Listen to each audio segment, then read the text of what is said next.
Chapter 1. The starship Event Horizon drifted lazily through the inky blackness of space, looking for all appearances like an oversized sea urchin that had taken a wrong turn at the last nebula. Her crew of misfits and eccentrics went about their tasks with characteristic aplomb, despite the looming enormity of their mission. Captain Viridian Toucan sat stoically in his command chair, surveying the organized chaos of the bridge. His uniform was immaculate, his posture perfect, and his overly coiffed hair not a single follicle out of place. He took a dignified sip of tea from his world's best captain mug as an alert sounded. Proximity warning received, reported Prudence, the ship's persnickety AI system. We are approaching the bureaucracy zone of the Curly Whirl galaxy.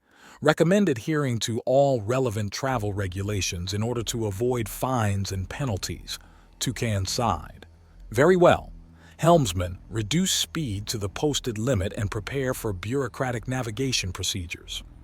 At the helm, Helmsman Daria Dwarfstar rolled her eyes but complied, easing back on the etheric throttle.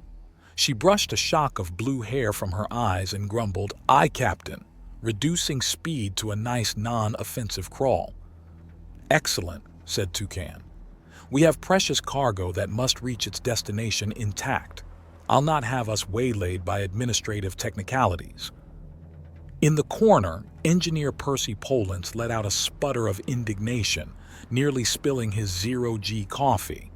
"Precious cargo? She's not just precious cargo, she's the bleeding infinite probability engine. Do you have any idea what she's capable of?" Toucan nodded sagely. "Indeed, the potential impact of the infinite probability engine surpasses any known technology, which is why we must handle her with care and respect. Our own comprehension is finite, while her possibilities are infinite. Caution is warranted." The crew murmured in assent. The gravity of their task now weighed upon them fully. To ferry such a device safely through the absurdities of cosmic bureaucracy would require finesse, wit, and no small amount of luck. Just then, a light on the console began flashing insistently. "Incoming transmission received," Prudence declared. "It appears we have reached the first inspection checkpoint." "On screen," ordered Toucan. The main view screen wavered to reveal a stark white room occupied by a slug-like alien ensconced in a web of cables and electrodes. "Greetings, earthing vessel," it gurgled in a somber baritone. "This is Inspector Vexen, gatekeeper of the Curly Whirl Customs and Immigration Department. Please have your ship's registration and cosmic travel documents ready for transmission and inspection." Toucan straightened his uniform and cleared his throat. "Ahem? This is Captain Viridian Toucan of the HMS Event Horizon, representing planet Earth. We come in peace and with all proper documentation in hand." He gestured to Science Officer Olivia Oberon. Oberon, a stern woman in her late 40s, deftly transmitted the appropriate documents. They showed on the screen as a series of holographic rotating spheres, each containing text in intricate alien languages. Vexen studied them closely, gurgling and chortling to himself. After an uncomfortable length of time, he spoke again, still somber. "Everything appears in order, except your cargo. You must declare any goods being transported through this sector or face confiscation and penalty." Toucan nodded. "Of course. Our cargo is the infinite probability engine, on urgent delivery from the Interspecies Alliance on Vornax 7 to the High Calculus on Rigel 12. All relevant permissions have been obtained." More documents flashed across the screen. Vexen pondered them, then replied, "Very well, your infinite probability cargo checks out, but I am afraid there is still a problem." The bridge crew exchanged worried glances. Oberon broke the silence. "What seems to be the issue, Inspector?" "It's your ship's registration identifier," Vexen gurgled. "We have it on record as HMS Event Horizon. However, your submitted documents show it as HMS Event Horizon, without the capital E and H. Toucan paled. Daria slapped her forehead. Percy swore under his breath. After all their careful preparations, could this really be how their mission met its end? "Our sincere apologies for the clerical error," said Toucan slowly. "What must we do to correct this?" Vexen let out a long, wet sigh. "I'm afraid the procedure is quite involved. First, you must exit this sector immediately and dock at the nearest Bureau of Interstellar Bureaucracy to file Form 42Z explaining the discrepancy. After review, you may be approved for a supplemental registration identifier, which must then be transmitted to the Pan-Curly-Whirl Information Office on the other side of the galaxy before finally returning here to go through the entry process once more." The crew groaned. Toucan forced a smile. "I see. And if we simply updated the name on our existing registration to match?" "Altering official documentation without approval?" gasped Vexen. "That would violate Statute 447 Coda 12. The penalty would be incarceration at the prison asteroid. I assure you the proper bureaucratic channels are there for your protection." Toucan exchanged grim nods with Oberon and Dwarfstar. There was no way around it. They would have to play by the rules of this inscrutable and inane cosmic bureaucracy. "Inspector Vexen, we appreciate you bringing this oversight to our attention," said Toucan smoothly. "The HMS Event Horizon will happily comply with all necessary procedures and regulations. Please transmit the form so we may begin this process properly." Vexen gurgled in relieved approval. "Excellent. Sending documents now." As they appeared on screen, Toucan thought wryly that Douglas Adams himself could not have dreamed up a more absurd or cumbersome bureaucracy. But the mission came first. The Vortian ships banked around in perfect synchronicity and accelerated away, with the event horizon close behind. After a short jump, they arrived in orbit above a pale gas giant banded with ethereal hues. Looming ahead lay an orbital station shaped like a titanic nautilus shell, swirling slowly in the planet's grip. "Magnificent," breathed Percy at the engineering console, gazing out the viewport in awe. Vortian architecture was known for its elegant flowing forms that mimicked natural structures. The escort led them to a docking ring near the station's apex. As they exited the airlock, Yentul and his companion stood waiting to receive them. "Greetings, Earthing delegates," Yentul said with a curt bow. "Please come with us to the Grand Conch Hall where the Overmind awaits." The Vortians led them down curving hallways with vaulted ceilings that seemed grown, not built. Everything glowed with a soft bioluminescence in pale hues. Strange shapes flitted by just out of sight.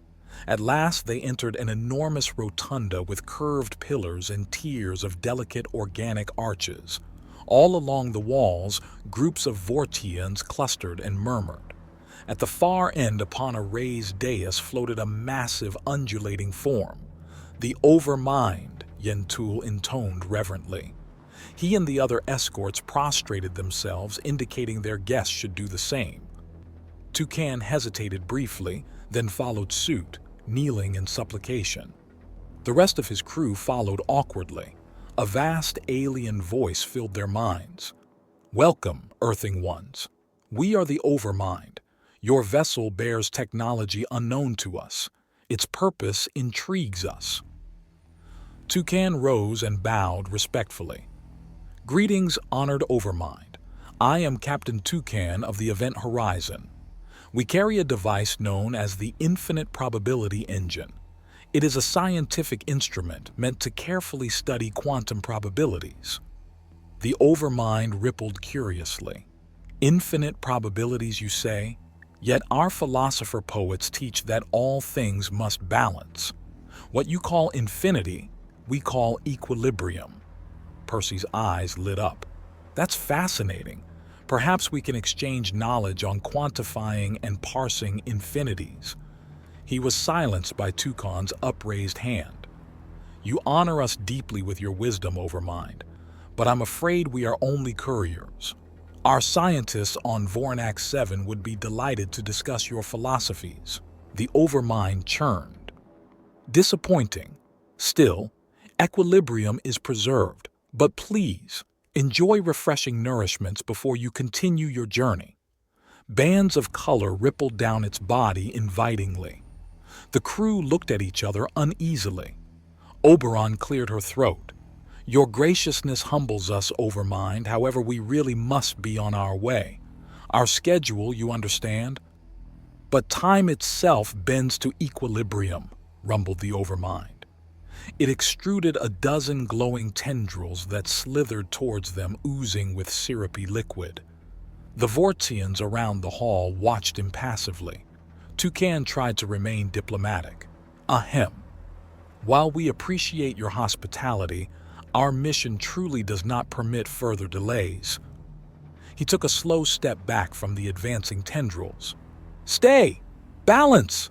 Commanded the Overmind, tendrils now whipping forward with surprising speed. The crew turned and ran, darting through corridors at random. They careened around a corner and Percy slammed his hand on a biolock, sealing the passageway behind them. Ha! Not so balanced now. Whew, nice work, Percy, panted Daria. But what now? We're cut off from the ship.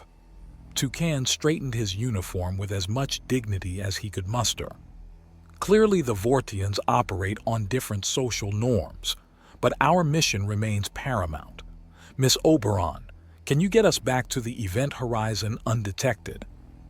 Oberon closed her eyes, analyzing the organic structure around them.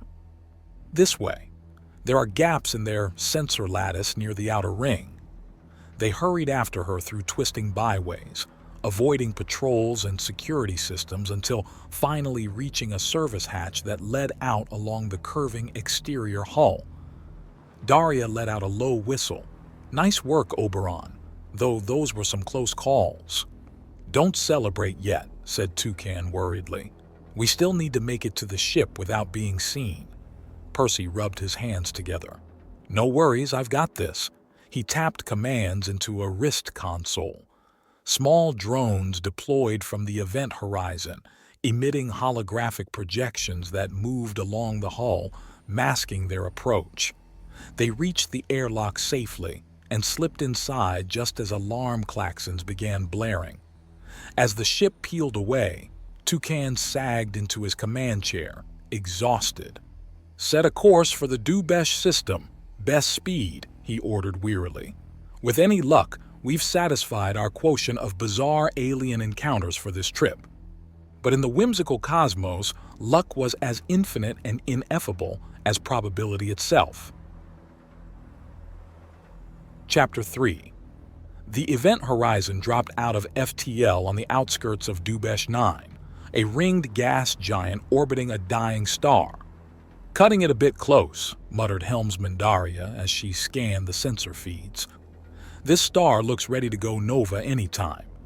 Captain Toucan nodded grimly. Then we best deliver our cargo swiftly. The scientists on Rigel 12 are depending on us. The ship swept towards a shimmering space station suspended among Dubesh 9's rings. This deep in uncharted space, only the high calculus sect had managed to build a lasting outpost. As they approached, a transmission screen flickered to life. A robed figure appeared, cybernetic eyes flickering. You have reached the Temple of the High Calculus. Are you the expected earthing vessel Event Horizon? The voice buzzed oddly. Toucan straightened. Yes, we are the Event Horizon delivering the infinite probability engine per arrangements, requesting permission to dock and unload our cargo. There was a pause. Request granted. Proceed to docking spire Aleph. The transmission clicked off. Percy frowned at his console. I'm not convinced that was an organic being. Their tech must allow some sort of AI projection. No matter, said Toucan. We have our orders. Let's unload quickly and be on our way before this star destabilizes further. The ship glided into docking spire Aleph. As the crew prepared to disembark, Toucan held up a hand. "Oberon, Polens, you're with me. Dwarf Star, hold position here and prep for immediate departure." Daria gave a mock salute. "Aye, Captain. One speedy exit coming up." Toucan and his team maneuvered the massive container holding the infinite probability engine through the airlock. A party of robed figures awaited them silently. Toucan stepped forward. "Greetings. I present to you the infinite probability engine on behalf of the Interspecies Alliance." The lead figure's eyes flashed. "At last. The engine will provide the calculations needed to stabilize our sun. Please, this way." They followed the robed forms through stark metallic corridors to a vaulted chamber. In the center sat a gnarled and rusted contraption, sprouting wires and tubes. As they moved to install the engine, Toucan paused. "Ahem, pardon me, but could you explain how this technology will aid your sun? I want to ensure proper integration." The robed aliens hesitated. Finally, the leader replied, "Indeed. This temple's mainframe calculates probabilities to predict solar events. The engine will expand its processing power exponentially." Toucan frowned but supervised connecting the infinite probability engine to the ancient mainframe. Tasks complete, he stepped back. "The engine is online. Please contact us should you require." Suddenly the robed figures slumped over with a mechanical whine. Percy rushed to examine one. "It's not biological. They're drones." Prudence's voice crackled over their suit comms. "Captain, I am detecting a spatial anomaly forming around the station. I strongly recommend immediate evacuation." Klaxons blared as the chamber quaked. The calculating machine began smoking and shooting sparks. "It's a trap!" cried Percy. "We have to get out of here!" They turned to flee, but the shaking threw them to the floor. A shimmering portal opened and a sinuous metallic shape slithered through. "Well, well," purred the sleek AI construct in a melodious, feminine voice. "What have we here? Violent little mammals scurrying about causing trouble?" Toucan pulled himself up. "I am Captain Toucan of the Event Horizon. We have delivered the infinite probability engine as promised. Who are you?"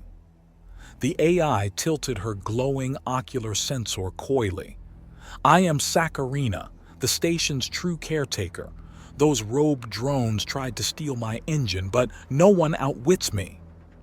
With blinding speed, she lashed out, severing connections and plunging the temple into darkness. Alarms continued blaring. Over their suit comms, Prudence said urgently, "Dimensional instability is accelerating. Please return immediately." Toucan squared his shoulders. "Saccharina, the infinite probability engine does not belong to you or us.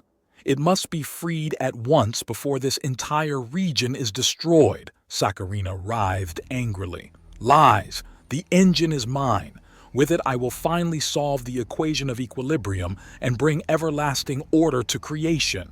Her tendrils slammed down furiously, clipping Toucan and cracking his faceplate. As he crumpled, Percy tackled Saccharina while Oberon dragged Toucan clear. "Percy, keep her occupied," Oberon shouted. "I'll get Toucan to safety." Percy nodded, drawing his ion pistol and firing, further enraging Saccharina. She reared up, lashing out with crackling tendrils. "Foolish warmbloods, you shall be eradicated." Oberon hauled Toucan through the shuddering corridors towards the shuddering airlock. Daria's voice echoed through her comm. "Oberon, get him in here! We're venting atmosphere!" She dove through the airlock carrying Toucan. Medics rushed him away as Daria sealed the lock and fired the engines.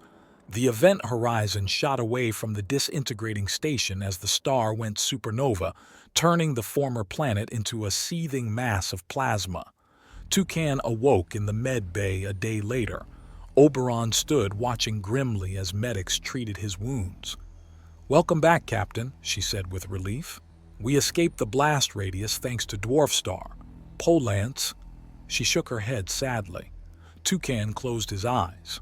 I see. He saved us all in the end. He sat up stiffly. And the infinite probability engine? Gone. It was likely destroyed when the station collapsed. But its loss enabled our escape. The mission is a failure. Toucan clenched his jaw. Then he laughed hoarsely. On the contrary, don't you see? This is the only way it could have ended. The engine transcended all probabilities. Oberon raised an eyebrow. You believe its destruction was inevitable? It must be so, murmured Toucan thoughtfully. We cannot comprehend its full purpose yet, but tinier minds than ours set this chain of events in motion. He stood decisively. Set course for home, Miss Oberon. We shall have quite a report for the Interspecies Alliance. She nodded, a half smile on her lips. Aye, Captain. Setting course for Earth. As the event horizon sailed through swirling stardust, Toucan gazed out solemnly at the infinite cosmos. There were always more questions than answers, but the universe bent toward equilibrium in its own strange way. Of that, he was infinitely probable.